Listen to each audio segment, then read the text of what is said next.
We are so honored today to have Mr. Vereen with us.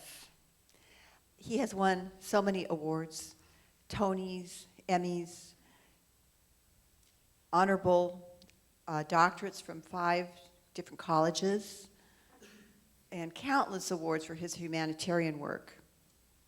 He is a consummate performer, actor, dancer, singer, and sought-after speaker, and his career is legendary. He has had tragedies in his life, but his spirit and his talent are unstoppable. Here is a man who loves life, and he's going to convince you that what he wants for you is for you to love life. Let's welcome Mr. Ben Vereen.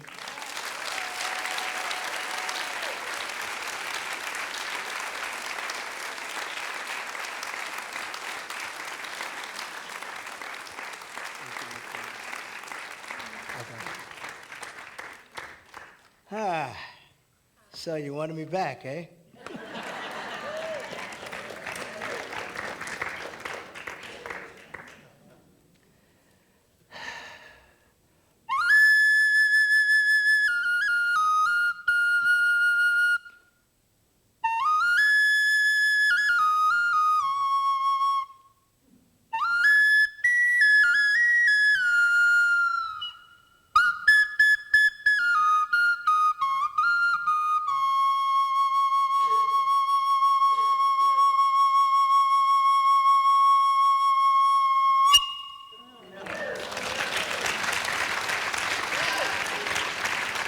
Well, good morning.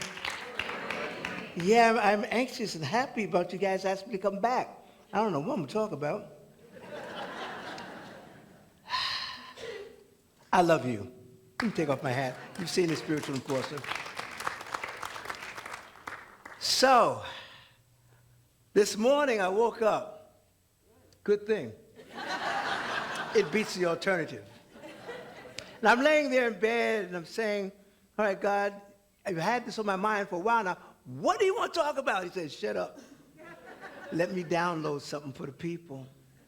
And the topic that came to me was lost and found. Why lost and found? How many people have lost things in the past? Matt? A hassle. Especially when you come out from a restaurant, you go to get in your car, and it's been towed. You lost your car, right? I remember a child who was on a train one day, and he's separated from his mother. And they take him to the precinct, and he's frightened, and he says to the officer, he says, will you find my mommy and daddy? He said, well, we tried, but there are a lot of places out there for them to hide.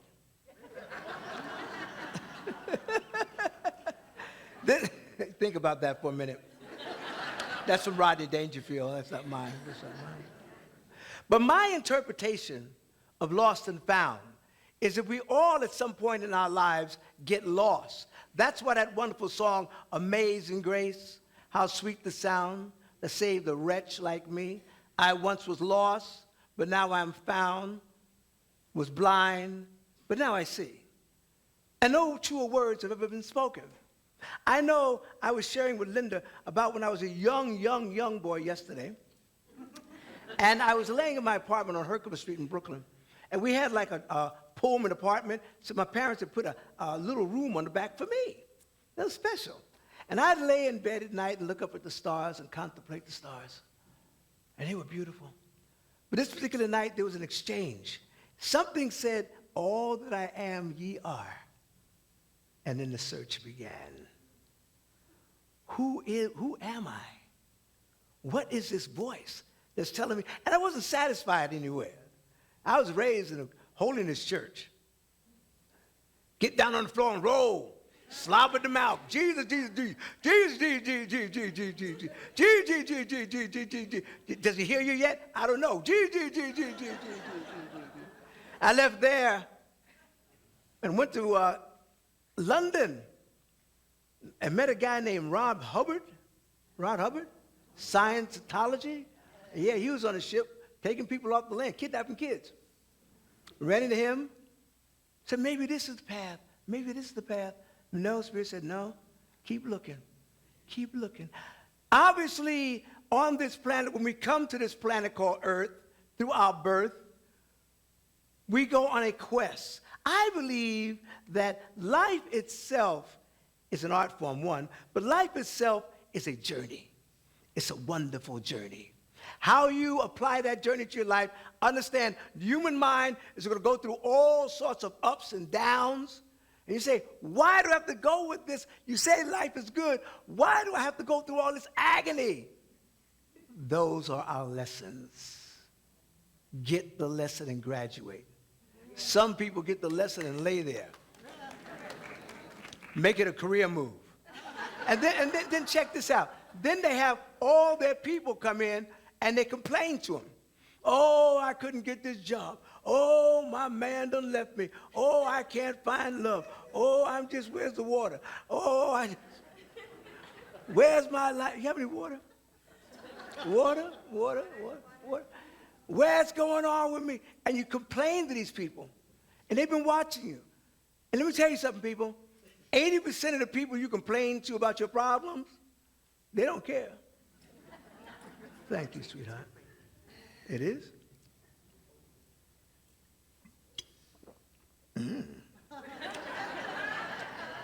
Have some more of this. 80% don't care. And the other 20% are glad it's you. Get out of your pity party. Nobody cares. But there is someone who cares, and that's the great divine. That's our Father, Mother, God, creator of this vast, beautiful universe, creator of you and I. But we forgot that. We forgot that. And Isaiah says, my people are ignorant because they forgot who they are. I'm here to tell you today who you are. You heard me say this time and time again. You are kings and you are queens. Now, whether you choose to sit on your throne or not, that's not my choice. That's your choice. If you don't sit on your throne, somebody else will sit on your throne and tell you what to do, and you become the jester in your own court. I got some agreeers, huh? Yep. And you walk around wondering, what's wrong with my life? Why is it? I do it too. This sermon is really for me. It's all about me. I wake up and I go, what am I going to do? I feel so lost. Now remember something. Somebody told me that words have power. Words have power. So therefore, if I wake up and say, oh, I feel so lost, guess what's going to happen during that whole day? I won't be able to find my car keys. I am so lost. But if I say this, see, that's the human mind. That's the human mind. That's what Moses in his writing in the Garden of Eden was talking about. That's the mind, that humanistic mind. It's this job to mess with you. But in Genesis, Moses was smart enough to write. He says, God says, I give you creatures and the animals and the birds and the fishes of the sea, and you have the what? You don't believe that. You don't believe that. Because if you believed it, if I believed it wholly and solely, if I too surrendered to that truth and that understanding, I would not have a pity party. I wouldn't have time to have a pity party because I'm too busy serving my God. And when I serve my God, what happens? My God supplies me with all I need. I go to the altar and I say, God, my rent's due. My rent's due. God, would you please help me get my rent? I don't want to be evicted. Oh, yeah, and by the way, my car. I haven't got any gas for my car. Could you see to get my car? And God listens and says, yeah, is that all you want? You left me off the hook. Because the promise was, if you seek me, I will give you my kingdom. Huh? Anybody know about the kingdom of God? See, we keep trying, I'm saying you, most people are waiting to go to the great beyond.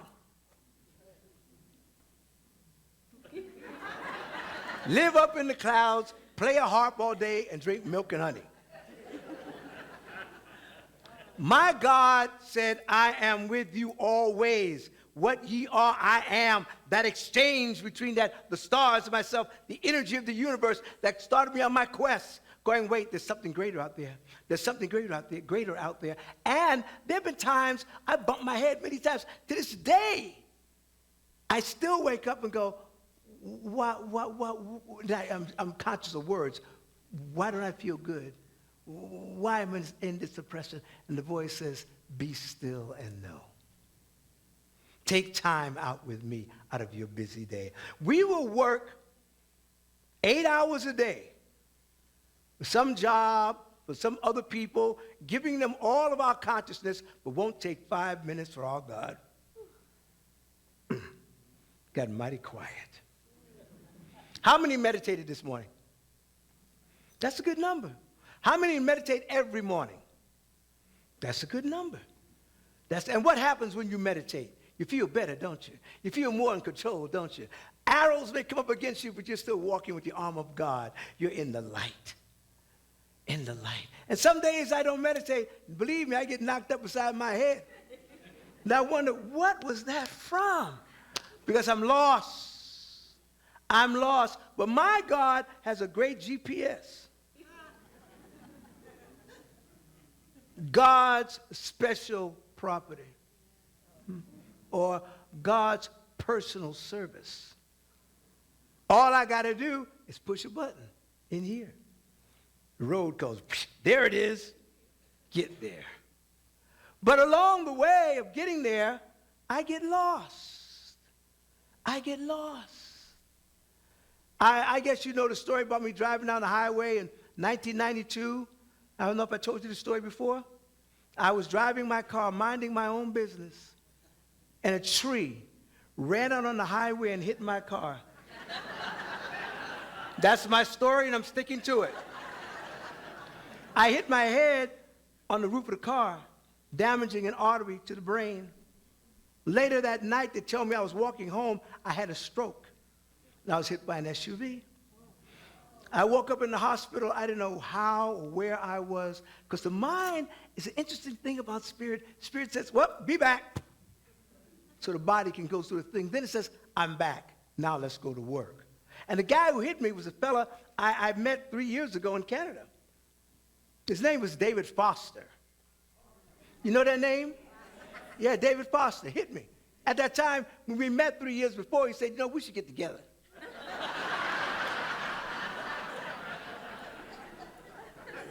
Phone call, David, would have been very nice. But he didn't know it was me. It was late in the morning. He had hit some guy he thought was a homeless person because I had on my running shorts. And when he found out it was me, he went into a tailspin and locked himself into his studio for weeks until he heard my voice. And then he looked at me and he said, why didn't you sue me? You had all the rights to sue me. And I looked him in the eye and I said, David, you saved my life.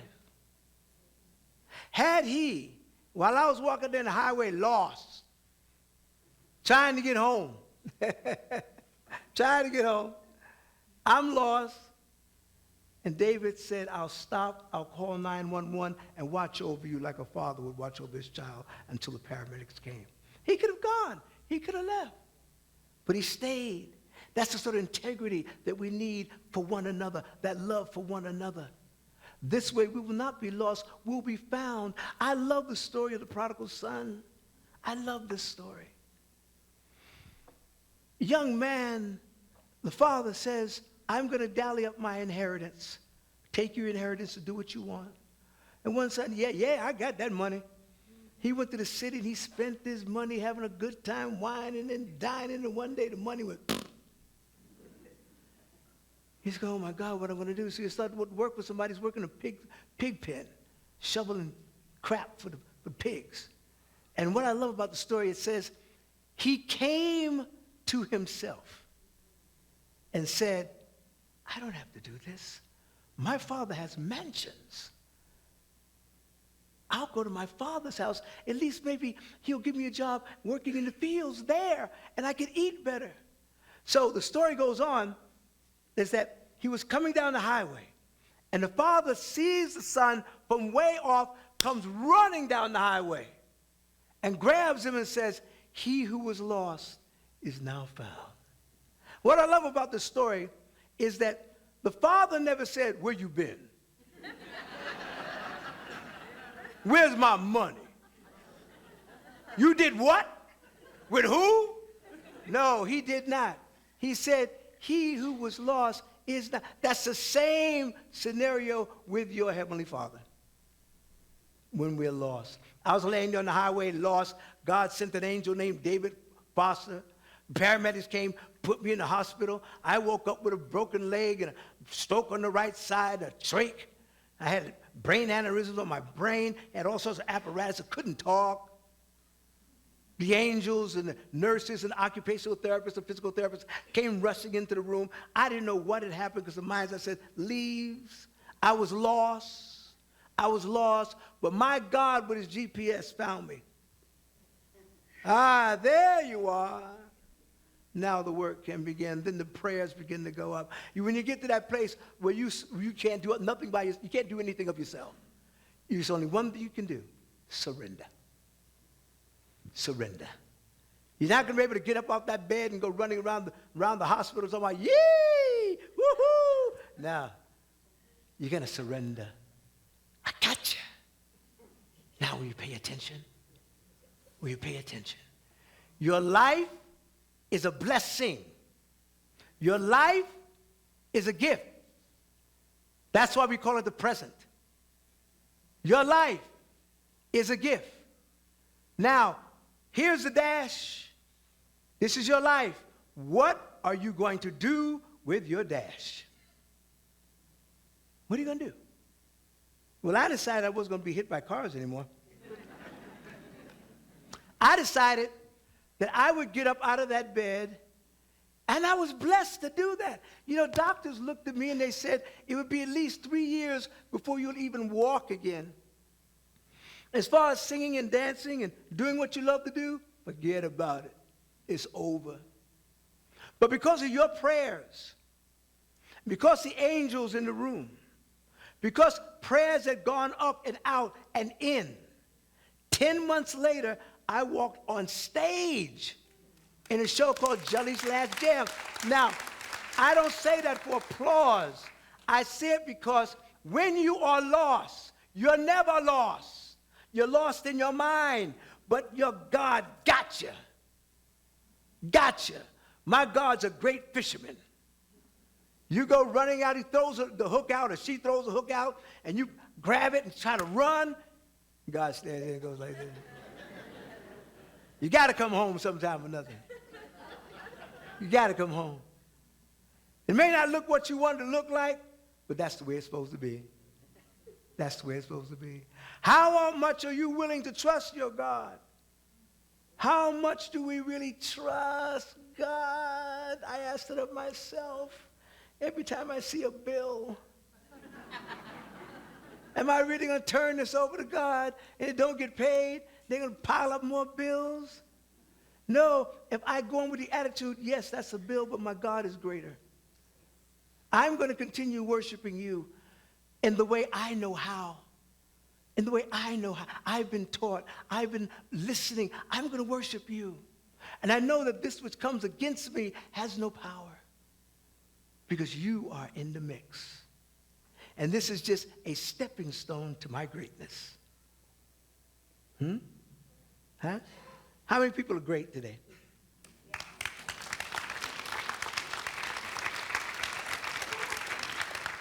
10 people. How many people are great today? Yes, people.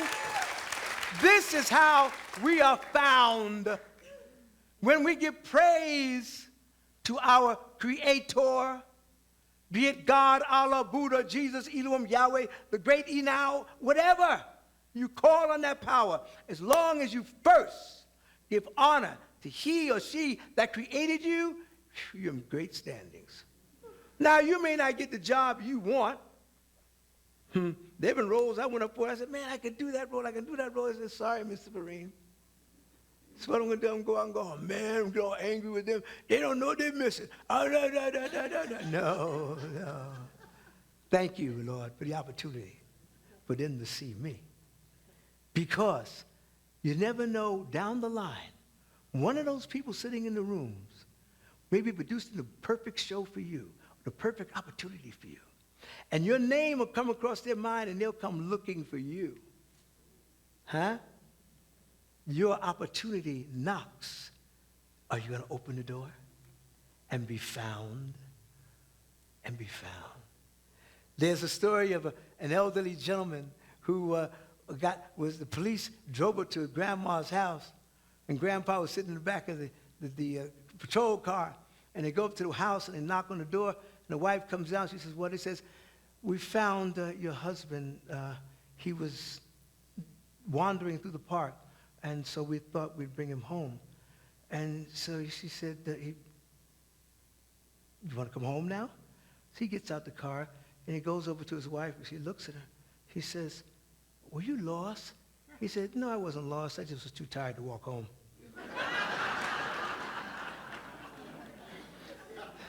Sometimes we get too tired. Those moments of getting tired, that's the moment you got to pray. That's the moment you got to turn it over to God. That's the moment you got to get out of your cell phones, off your computers, and just give it up to God. Whatever it's going to be. And I know this sounds airy-fairy. It sounds like some sort of novels, you know. Everything's going to be great. Everything's going to be all right. You hear about old songs, things like that, but it's true. It's true. Everything is going to be all right if I just believe. I am found. I am not lost. I am in the realm of the Most High. All my needs are wanted supplied for. I do not have to go out and do anything but praise my God. Look at what's going on in the world today, people. Frightening, isn't it? I mean, you turn on the news, it's like, oh my God, oh my, there but by the grace of God go I. That's true. I have a film coming out on September 9th here in Los Angeles called Time Out of Mind. I play with a guy I'm giving a start to. His name is Richard Gere. And the show is very interesting because it's about the homeless. And they're talking about, there but by the grace of God go I. Here is Richard Gere and Ben Vereen in the middle of Astor Square begging for money. Begging for money.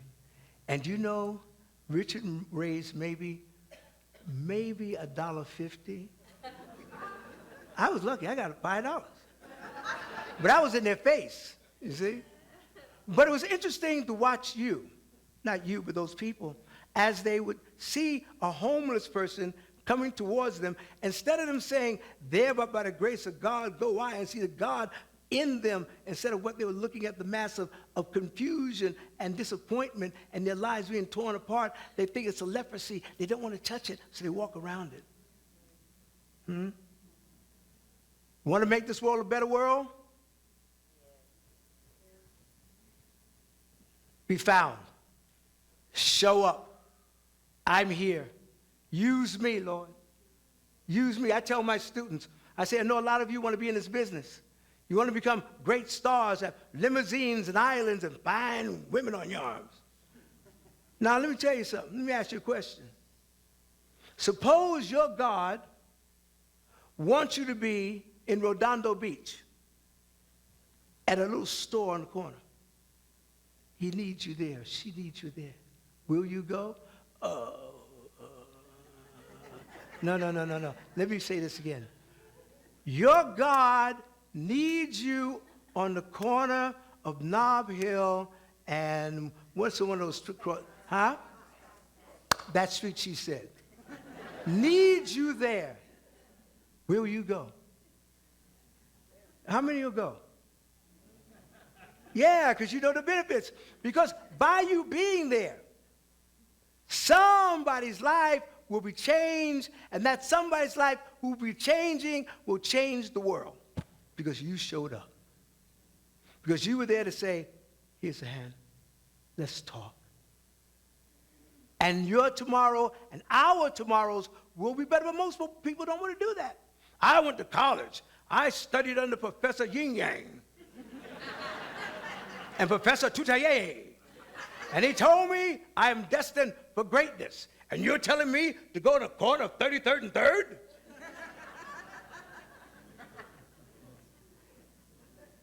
Yes. Yes. I need you there to make it all right, to make the world a better place. And we need more people willing to do that these days. Around the world, we do need a revival. Huh? And not talking about revival, slapping your hands and tapping your feet. I'm talking about an inner revival. An inner coming together with your truth of your God and asking God to direct your footsteps. Direct the words I say. You become the pilot of my life. I'll become the co-pilot. Huh? I will not let my ego, which I told you before is edging God out, get in the way. I will be obedient. I will follow you. Whew. Think about Jesus, the Christ, walking around with these 12 men, teaching them, guiding them. And it took them years till after his death before they went, duh. That's what he was talking about. Here he was among them. As your God is among you today. Your Christ is among you today. Do not deny it. The human mind will tell you this is not true, but I'm here to witness to you it is true. And oh, my God says, praise me today. Show some kindness today. Don't walk away from that homeless person panhandling on the corner. That might be Richard Gere, and you might want an autograph. Feed somebody. Even though they may reject it, offer it. By your offering it, it is the blessing. We as call ourselves Christians or Muslims or Jewish faith or Hindi faith, our job is to serve one another. Huh? Serve one another. You never know how it's going to show up. Serve. Find somebody who is lost out there. Say, my God directed me right to you. Can we talk? I just want to talk to you about you. I want to try and make your life a little better, because by me making your life better, it makes my life better. I may not see the blessing. Somewhere in my life, I may need somebody to find me in my illusion of being lost. But listen, here's the good news. In God, we are never lost. So why should I feel discouraged? Why should the shadows fall? And why should my heart feel lonely and alone? For heaven, I don't know why we keep doing that.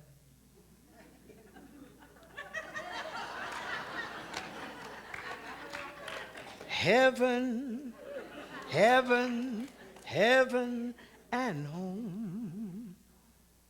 Choose the name you want. But Jesus is my comfort. My constant friend is he. You know, God's eyes, they're on the sparrow. And man, I know God is watching over me and you. So let us sing, because we're happy. Let us sing, right, Dan? Because we're free. Oh, ouch. God's eyes are on the sparrow. And I know God is watching over Redondo Beach.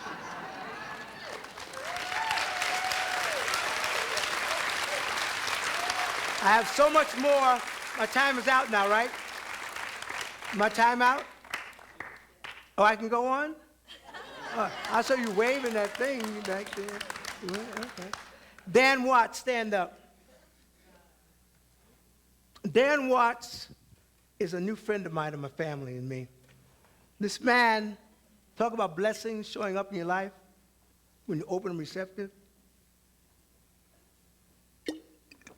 Dan Watts is producing my new album.